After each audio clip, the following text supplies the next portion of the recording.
Disabled little girl abandoned by her mom at the bus stop. What the lonely CEO did will shock you. The snow had begun to fall in thick, silent sheets when the city's lights flickered against the white haze, and a cold wind swept through the empty street like a warning.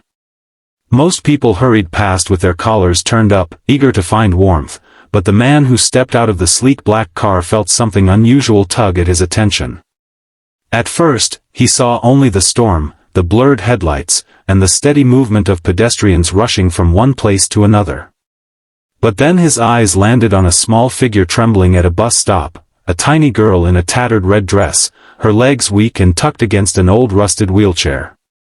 The world around her seemed uncaring and fast-moving, yet she remained still, as if frozen in time, with her rosy cheeks reddened not just by the cold but by something deeper, something heartbreakingly lonely. And in that instant, everything in his life, every burden, every memory, every unresolved ache, seemed to pull him toward her.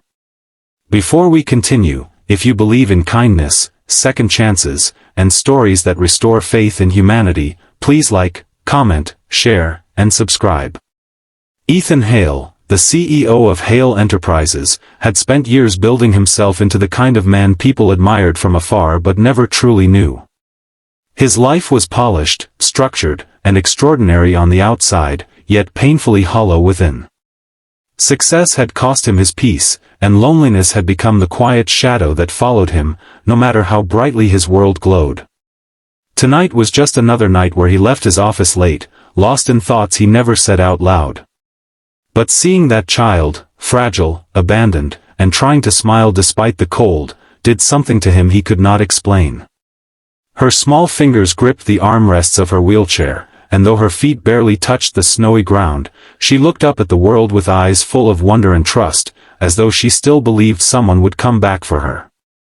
A gust of icy wind blew her thin hair across her face, and Ethan noticed the way she blinked rapidly, not out of fear, but to stay awake, to stay hopeful.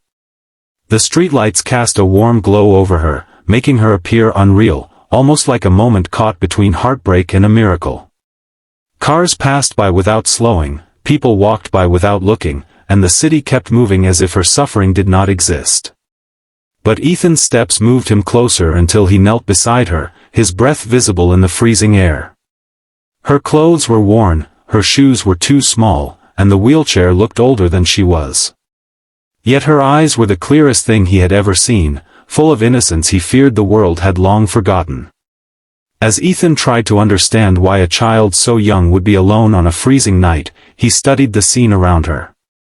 There was no suitcase, no bag, no adult scanning the crowd anxiously. Instead, there was only a faint imprint of footprints behind the bus stop, one set small and dragging due to the wheelchair, and another adult-sized pair moving away from her, not toward. The sight created a knot in his chest that tightened with every second. The truth came at him slowly, painfully, like frost creeping across glass. She hadn't wandered away or gotten lost. She had been left. Deliberately. The child's small shoulders trembled, but she fought the cold with a bravery he couldn't ignore. Her cheeks glowed pink from the cold, flakes of snow clung to her dress, and though she shivered, she didn't cry. Ethan couldn't remember the last time he had met someone, child or adult, who carried so much quiet strength. He saw the way she tried to sit upright, the way she seemed determined not to appear weak, even though the cold gnawed at her. Her feet, thin and fragile, peeked from worn socks that barely offered any protection. Ethan's heart clenched at the sight. No child deserved a night like this, especially one already fighting battles with her own body. As he tried to gather his thoughts, he noticed something else, a small, handmade bracelet on her wrist, frayed from use and decorated with tiny plastic beads that spelled out, Lily. It was the only colorful thing she had, the only sign that someone, somewhere, had once cared enough to make it. But where was that person now? Why would anyone leave a child alone in a snowstorm at night? Ethan felt a wave of helpless anger rise inside him, mingled with a protective instinct so foreign and powerful that he nearly staggered from it. He had built companies, handled crises, and faced corporate storms without blinking, but nothing, not even his darkest nights, had ever made him feel this urgently responsible as the sight of this abandoned little girl did. The snow thickened, each flake illuminated under the warm glow of the streetlights, and the world around them seemed to quiet. Ethan knew he couldn't walk away. Even if someone claimed they were coming back, even if the situation was more complicated than it looked, he couldn't risk leaving her alone another second.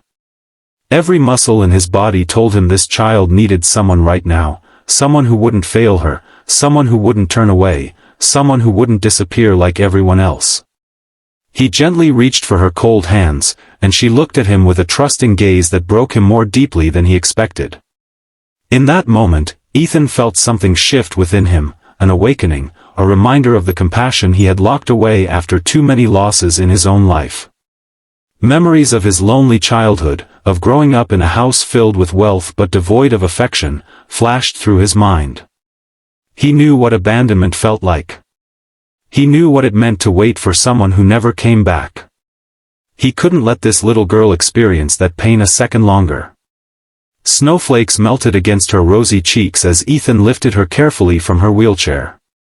The old metal frame creaked as if relieved to be unburdened. She was small, lighter than he expected, and she clung to him instinctively, as though she hadn't been held in a very long time. Ethan wrapped his coat around her, shielding her from the cold. She rested her head against his shoulder, and he felt her finally relax, finally exhale, finally trust someone again. For the first time in years, Ethan's world stopped spinning.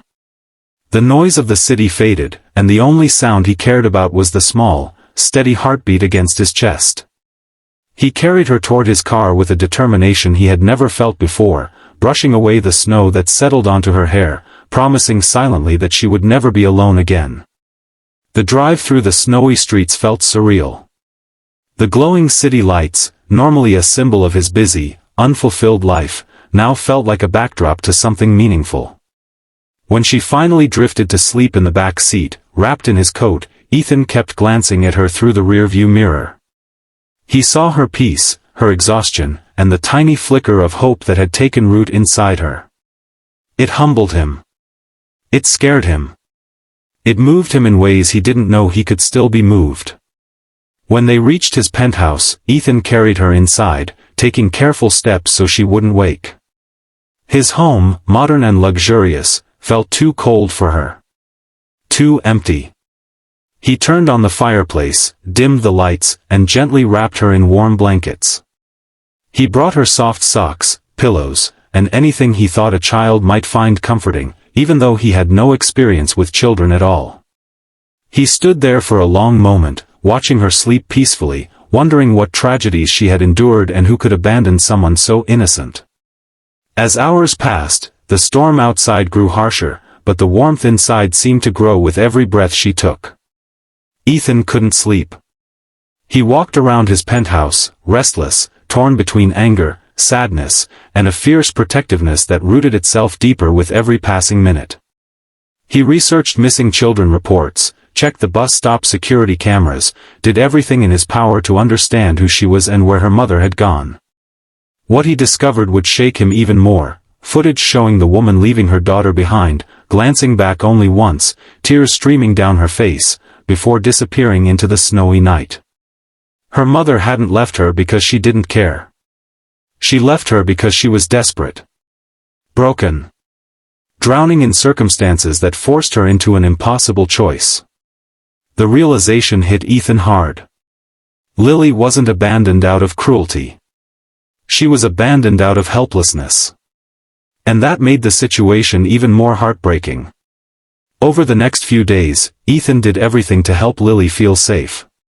He arranged medical examinations, found specialists to evaluate her mobility needs, provided warm clothes, toys, and nutritious meals. But more importantly, he gave her something she had lost long ago, a sense of security. Every time she laughed, his heart felt lighter. Every time she held his hand, he felt the walls around his own heart crumble. She became a quiet warmth in his life, the missing piece he never knew he needed. And as Lily blossomed in his care, Ethan felt something healing inside himself too. He learned patience, gentleness, and the kind of love that didn't demand anything in return. He found himself rushing home from meetings